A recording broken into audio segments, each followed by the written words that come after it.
This argument about whether or not black kids are white or not based on if their mom is black or not is so dumb. First of all, is Obama the first black president to you or not? Do you know if I walked up to my aunties and uncles and said, actually, I'm not black, I'm mixed, what would happen? Belt to ass immediately. See, because we can talk about what you guys are really talking about, which is that colorism exists, which is that biracial folks like myself have inherent whiteness within our blackness.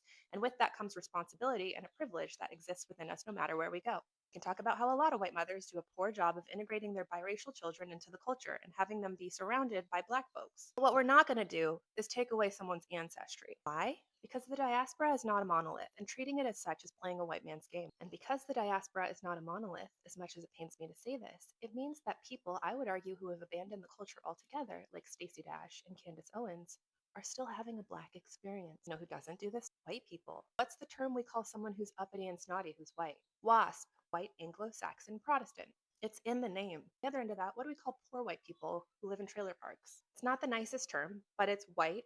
Those two groups of people are so dissimilar. The only thing that brings them together pretty much is their race. If you see a token black or biracial person, invite them in. On one hand, the argument could be, oh, that's a whitewashed biracial person who doesn't have any connection to the culture. Let's flip that perspective, because it could also be that's representation where we don't have much. Can we please stop splintering ourselves and take up space the way that white people do, unapologetically? And lastly, let's take the patriarchy out of this argument.